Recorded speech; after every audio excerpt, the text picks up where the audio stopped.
Fala, meu amigo dinheirudo, bom demais da conta. Eu tô um pouquinho de inveja de você, viu? Que você já sabe quem vai ser o próximo presidente do Brasil, ou tá prestes a saber, ou inclusive saber quem que vai disputar o segundo turno, quem vão ser os candidatos. Quem será, hein?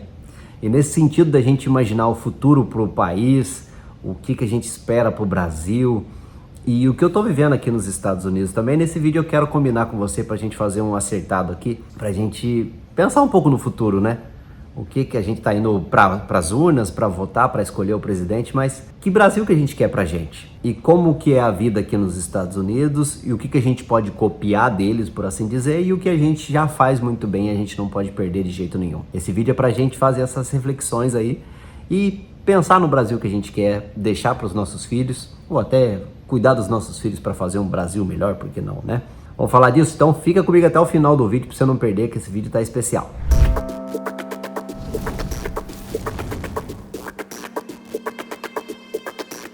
Tô aqui pertinho de Miami, né? A gente voltou de Orlando. Orlando teve o furacão Ian, passou por lá. Inclusive, acho que até fechou o aeroporto lá de Orlando. A gente, por uma sorte, né? Graças a Deus, a gente conseguiu sair e vir pra cá. Tô em Miami, na verdade tô em Hallandale Beach, que é pertinho aqui de Miami, pertinho de Mineiro. Nesses dias aqui, claro que eu não posso dizer que eu conheço os Estados Unidos o suficiente, né? Pra dizer o que a gente pode achar de legal na cultura americana e o que a gente tem no Brasil, porque afinal de contas é a quarta vez que eu tô aqui, já estive em Las Vegas, Miami, Orlando, então a minha visão é um pouco restrita desses lugares onde eu estive, né?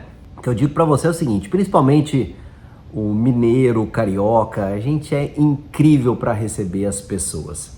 Eu diria que assim, aqui nos Estados Unidos a gente tem esse tratamento somente quando você vai em situações especiais. Você vai numa loja da Apple, por exemplo, você vai nessas situações, você tem aquele tratamento que a gente fornece para os forasteiros, né? Como padrão. Mas se você pular um pouquinho disso e for para um Walmart, para um Best Buy inclusive, pedi atendimento para um cara, ele pegou as mercadorias dele assim, ó, de mim. Pegou por trás assim as mercadorias, saiu.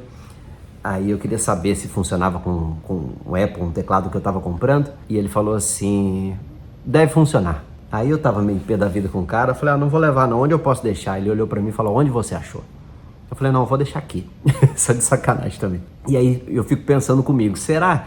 Porque quando a gente é um local, no Brasil, a gente não fica pedindo tanta informação assim. Então a gente não tem esse contato direto com atendimento, no sentido de atendimento técnico, sabe? De suporte técnico. Aqui a gente precisa e você não é bem atendido não, sabe? Por exemplo, outra situação a gente foi em muitos Walmarts aqui. E aí tem um exercício de empatia que você tem que fazer também, que a vida aqui é muito difícil, tá? Ao contrário do que o pessoal costuma pregar. Lógico que aqui em Miami você vê esses prédios aqui, dá a impressão que todo mundo é rico, né? Mas se a gente cai na realidade, 40% dos americanos não tem $400 para pagar uma emergência médica. E lógico que é um nível de pobreza que é ainda, na média, menor do que a do Brasil, mas a vida aqui é muito difícil. Então tem essa empatia de você ser atendido por um cara que você vê que certamente, ou estatisticamente falando, é provável que esse cara está devendo a hipoteca da casa. É provável, e olha que não tem parcelamento no cartão como tem no Brasil, hein? Mas o cara tá devendo sim no cartão de crédito. Crédito estudantil aqui também é um ofensor muito grande do orçamento das famílias. Então, você tem esse lado que cara, eu me coloco na pele dos caras que eles estão passando bastante dificuldade, o atendente do Walmart. No Brasil também tem isso, mas você sente que a gente tem um carinho especial pelas pessoas. Não sei, posso estar sendo um pouco ingênuo aqui, mas o brasileiro, mesmo nas dificuldades, parece que tem um sorriso para passar para os outros, né? Eu fico olhando, claro que você entrega para os outros, você dá para os outros alguma coisa que está sobrando em você. Eu penso muito nisso, né? Não adianta um cara que não é feliz nem para ele, como é que ele vai passar isso? Vai ter um sorriso, uma palavra de atenção, de carinho para alguém se está faltando aquilo nele, né? No fim do dia, parece que o brasileiro ele tem mais esse amor por pessoas, por estar junto, por reunir a galera, Tem um amigo australiano que ele fala muito isso, né? Que a qualquer momento tem um churrasco no Brasil. Na Austrália é como se fosse um evento de formatura, que você tem que combinar, pegar carro. Meses depois você vai conseguir reunir a galera aqui. Aqui não. Aí no Brasil ele dá um call para alguém, dá um telefone. Olha, o bicho tá pegando aqui. E minutos depois o cara tá na casa dele para fazer o churrasco.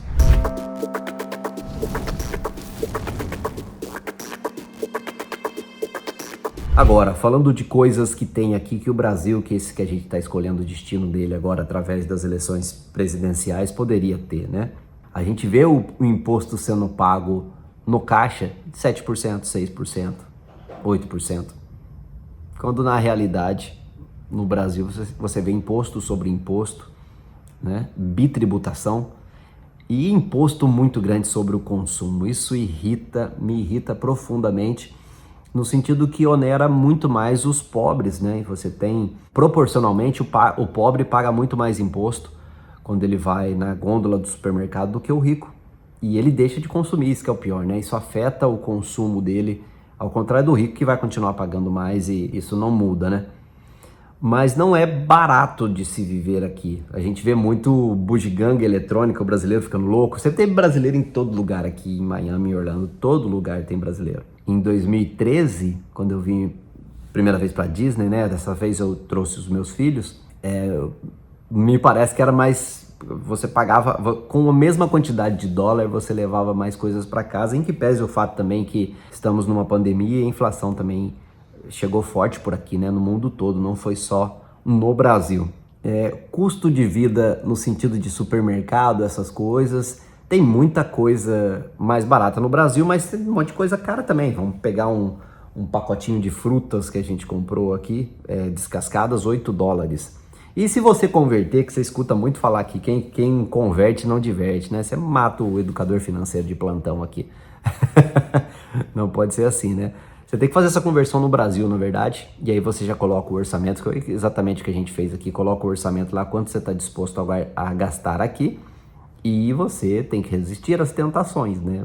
Isso é a parte mais difícil de uma viagem dessa. Grande questão é, para quem ganha em dólar, se você ganha o seu salário em dólar, as coisas não ficam tão caras assim. Para o americano, $8 não é a mesma coisa que fosse R$8 no Brasil, mas o cara quando ganha em dólares, o mundo fica mais bonito. Tava na Macy's, né? Acho que é assim que se pronuncia essa loja. É a Marisa daqui, não é não. Tem coisas de marca. E você tem camisetas $80, $100, camisa de marca, né? Ralph Lauren, essas coisas aí, Hugo Boss, essas coisas. Camisetas de $80, $100, que se você for converter, você tá simplesmente ferrado, né? Vai pagar R$400, R$500 numa camiseta, que não faz nenhum sentido, a meu ver, né? Mas pro americano, talvez $80 dentro de uma proporção que o cara ganha em dólar também não é tão opressor assim do orçamento, como é para um brasileiro que precisa converter para comprar dólares, né? Para fazer as compras. Fiz um vídeo também colocando aqui, vou colocar para você, do preço da gasolina e como funciona aqui também o processo de abastecimento aqui, né? E agora imprime o recibo e a gente vai ver quanto que deu lá. $62, quase 19 galões, 3,29 por galão. Na verdade, a gente filmando, os americanos devem ter pensado, pô, por que tem um maluco filmando? O abastecimento tá abastecendo e filmando esse negócio, né? Deve ter dado risada da nossa cara. Outra coisa legal do Walmart, né? Esqueci de falar. Você tem a opção de você mesmo, também tem um vídeo aqui, vou deixar. Você mesmo passa, né, no supermercado e escaneia as suas mercadorias e você paga no cartão de crédito ou no dinheiro, olha só. Ou no dinheiro. Você coloca o dinheiro na maquininha e, por exemplo, a sua compra deu a nossa inclusive deu isso, $104 a última compra que a gente fez. Coloca uma nota de 50, ele fala, você tá devendo 54. Coloca outra nota, ele fala, você tá devendo 4. Coloca uma de 5 e cai o troco para você. E isso é interessante a gente ver algumas coisas, né? Como aqui nos Estados Unidos, você poderia parar para pensar, mas e se alguém fingir que passou um e não passou, não bipou? Porque não tem ninguém olhando em cima da máquina ali para ver se todo mundo realmente foi honesto. Mas vai pisar fora da caixa aqui pra você ver. Vai fazer essas besteiras, acha que você tá no Brasil. E essa é outra coisa que me impacta bastante. Parece que aqui todo mundo é inocente até que se prove o contrário. No Brasil todo mundo é culpado e todo mundo paga o preço, burocracia, impostos, taxas, fiscalizações inúteis para aqueles caras 1%, 5% que não cumprem o que devem cumprir de acordo com a lei, não irem presos. Né? É uma sociedade ao contrário, que todo mundo é culpado até que se prove o contrário. E o cara que é de fato culpado, ele não tem as penalidades impostas devidamente.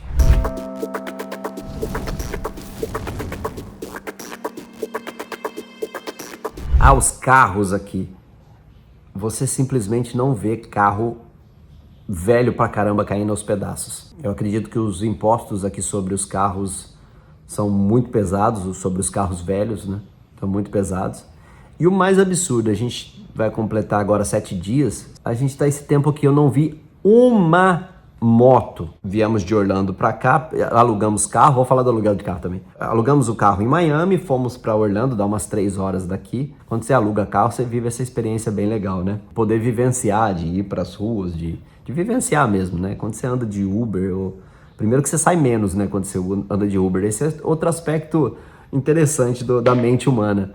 Se você tiver que gastar dinheiro no Uber toda hora, você vai achar que você tem aquela dor de gastar. Como você já alugou o carro antes, você não fica com aquele sentimento toda hora de pagar. Para todos os efeitos, quando você está usufruindo do bem, dá a impressão que é de graça, né? Como você já pagou antes. Até no livro Psicologia Financeira, ele conta isso, né? Que os casais que vão para resorts de maneira pré-paga, eles se divertem mais, porque os que não vão, eles têm que pagar todos os consumos, e isso dá uma ilusão errada na pessoa de estar gastando a todo momento, né? A dor de gastar.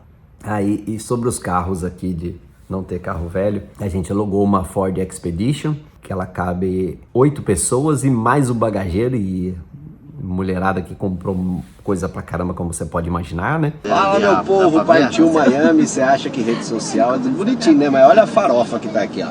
Diga um alô. Olha pra você, parece um ônibus, né? Tem 3 mil pessoas e 8 mil malas. Vamos lá. Incrível que o carro tem de possibilidades comparado com os carros no Brasil, né? Então o carro, ele deita todos os bancos eletronicamente, ele aquece, eu não sei se esfria o banco, mas aquecer o banco, a gente sabe que aquece porque a gente apertou lá e ficou quente pra caramba. Aquece o volante, tem parque assist, tem se você esses carros novos no Brasil tudo estão agora, né? Se você cruzar a faixa ele te avisa. Se você descobriu o seguinte também, o Apple, os mapas do Apple, quando você conecta no Apple CarPlay no carro, ele tem essa função que ele vai avisando você no reloginho. Ele vai avisando você, ó, ele vibra no relógio. E ele é melhor, inclusive, em vez dele falar igual o Google fala, vire à esquerda na direção centro-oeste, igual ele fala aí, aqui ele fala, ó, vai ter 2 semáforos, vire no segundo. Isso a gente achou muito legal aqui, em vez de ficar dando orientações simplesmente vazias, né? A 300 metros, vire à esquerda, esse tipo de coisa. E aí, pegando um pouquinho desse gancho também de atendimento, que eu sinto que no Brasil você é muito mais bem atendido que aqui, aquilo que a gente falava que o americano, a vida dos caras é difícil, o cara não te atende bem. Eu não sei se eu posso generalizar, acho que tá errado generalizar, mas o brasileiro tem um carinho especial, sabe? Eu já ouvi uma frase uma vez, o cara falando assim que viver no Brasil é ruim, mas é bom. Talvez explique pelas pessoas, né? Pelo calor humano, pela informalidade do brasileiro. E viver no exterior é bom, mas é ruim, né? Porque qualidade de vida que você tem aqui. Teve um seguidor que mandou no Instagram, achei muito legal. Ele falou assim, faz um teste, ó, pega aquele tênis seu, que suja pra caramba quando você anda nas ruas do Brasil, né? E usa ele aí nos Estados Unidos, entra na sua casa e verifica se está sujo. Não sei o que acontece, não sei o que os caras fazem. Tem muito verde na cidade, muito bem cuidado, não tem lixo nas ruas.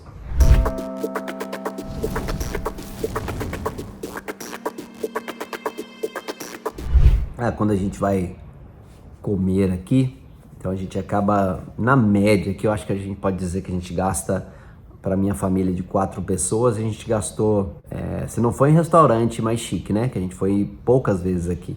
E também não é muito chique, o paladar nosso não deixa. Comida mediterrânea, esse tipo de coisa, não existe pra gente aqui. Tá fora do nosso dicionário. Mas restaurante brasileiro aqui não foi barato. Mas tirando isso, restaurante brasileiro foi, acho que $150 para nós 4.